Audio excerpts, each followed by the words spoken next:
151 साल बाद 23 अगस्त पुत्रदा एकादशी। तुला राशि 4 उपाय संतान और धन प्राप्ति योग। नमस्कार। अगर आप तुला राशि के जातक हैं तो 23 अगस्त 2026 की तारीख को बिल्कुल भी नजरअंदाज मत कीजिए, क्योंकि श्रावण मास की पुत्रदा एकादशी आपके लिए धार्मिक और ज्योतिषीय दृष्टि से विशेष अवसर लेकर आ रही है। खासकर वे लोग जो लंबे समय से संतान सुख, धन संपत्ति, परिवार की खुशहाली या रुके हुए काम पूरे होने की कामना कर रहे हैं, उनके लिए यह दिन भगवान विष्णु की आराधना का बहुत अच्छा अवसर माना जाता है। लेकिन आगे बढ़ने से पहले पुत्रदा एकादशी की सही तारीख और समय अपनी डायरी में जरूर लिख लीजिए, क्योंकि इसी तारीख को लेकर बहुत से लोगों के मन में भ्रम है कि यह व्रत 23 अगस्त को है या 24 अगस्त को।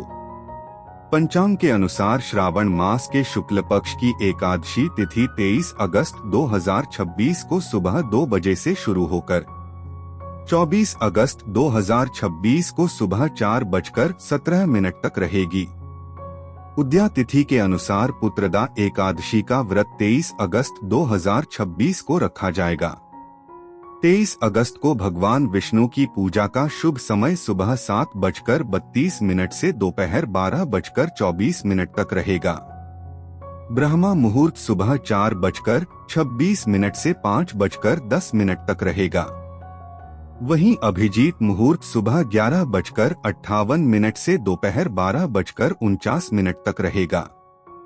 श्रावण शुक्ल पक्ष की पुत्रदा एकादशी को संतान सुख की कामना करने वाले दंपतियों के लिए विशेष माना जाता है। धार्मिक मान्यता के अनुसार इस दिन श्रद्धा से भगवान विष्णु की पूजा, व्रत, मंत्र जाप और दान करने से भगवान श्रीहरि की कृपा प्राप्त होती है। अब बात करते हैं तुला राशि वालों की। तुला राशि के जातकों के लिए यह एकादशी शुभ बदलाव लेकर आ सकती है। माता पिता का सहयोग मिलेगा। नौकरी पेशा जातकों को प्रमोशन या नई जिम्मेदारी मिलने की संभावना बन सकती है। कार्यस्थल पर आपकी मेहनत को पहचान मिल सकती है। अचानक धन लाभ के योग बन सकते हैं। विदेश व्यापार से जुड़े लोगों को भी लाभ मिलने की संभावना है। वैवाहिक जीवन में सुख और आपसी प्रेम बढ़ सकता है और आर्थिक स्थिति पहले से मजबूत हो सकती है। लेकिन तुला राशि वालों को इस एकादशी पर 4 खास उपाय जरूर करने चाहिए। पहला उपाय, शाम के समय दीपदान। 23 अगस्त की शाम भगवान विष्णु के सामने घी का दीपक जलाएं। इसके बाद घर के मुख्य द्वार के पास भी एक दीपक जलाकर भगवान विष्णु से प्रार्थना करें। हे भगवान विष्णु, मेरे घर से दुख और नकारात्मकता दूर करें। मेरे परिवार पर अपनी कृपा बनाए रखें और हमारे घर में सुख, शांति और समृद्धि प्रदान करें। यदि संभव हो तो किसी विष्णु मंदिर में जाकर भी दीपदान करें। दूसरा उपाय, तुलसी के पास दीपक और मंत्र जाप। भगवान विष्णु को तुलसी अत्यंत प्रिय मानी जाती है। एकादशी के दिन तुलसी के पौधे के पास घी का दीपक जलाएं और भगवान विष्णु का ध्यान करें। इसके बाद 108 बार इस मंत्र का जाप करें। ओम नमो भगवते वासुदेवाय। ध्यान रखें कि एकादशी के दिन तुलसी का पत्ता तोड़ना नहीं चाहिए।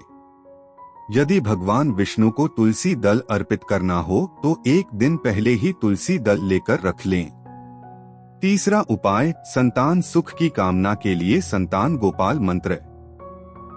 जिन तुला राशि के दंपतियों की संतान प्राप्ति की इच्छा है, वे भगवान श्री कृष्ण और बाल गोपाल की पूजा करके संतान गोपाल मंत्र का जाप कर सकते हैं। मंत्र है, ओम श्री हरि क्लीं ग्लौं देवकी सुत गोविंद वासुदेव जगतपते देहि में तन्य कृष्ण त्वामह शरण गतः।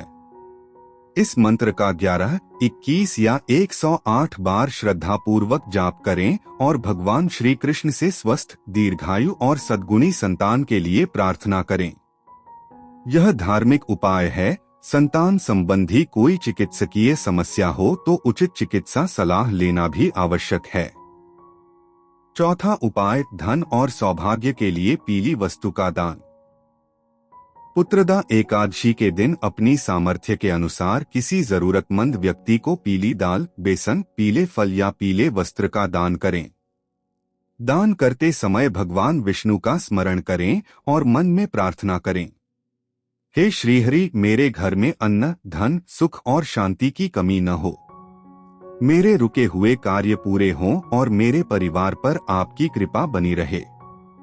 ध्यान रखें कि दान हमेशा अपनी क्षमता के अनुसार करें और किसी प्रकार का दिखावा न करें। तुला राशि वालों, इस पुत्रदा एकादशी पर केवल उपाय करना ही महत्वपूर्ण नहीं है। सबसे जरूरी है श्रद्धा, संयम और भगवान विष्णु का स्मरण। यदि स्वास्थ्य अनुमति देता है तो व्रत रखें। यदि किसी कारण से व्रत रखना संभव न हो तो श्रद्धा से भगवान विष्णु की पूजा, मंत्र जाप, दीपदान और दान कर सकते हैं। और एक बात हमेशा याद रखिए, पुत्रदा एकादशी को केवल संतान प्राप्ति के लिए ही नहीं, बल्कि संतान के कल्याण, परिवार की सुख शांति और भगवान विष्णु की कृपा प्राप्त करने के लिए भी महत्वपूर्ण माना गया है। 23 अगस्त 2026 को सुबह भगवान विष्णु की पूजा करें, तुलसी दल अर्पित करें, मंत्र जाप करें और शाम को दीपदान जरूर करें। अगर आपने भी इस पुत्रदा एकादशी पर भगवान विष्णु के इन उपायों को श्रद्धा से करने का संकल्प लिया है तो कमेंट में जय श्री हरि विष्णु जरूर लिखिए। मान्यता है कि सच्चे मन से भगवान विष्णु का स्मरण करने और भक्ति करने से श्रीहरि की कृपा बनी रहती है और घर परिवार में सुख, शांति और समृद्धि आती है।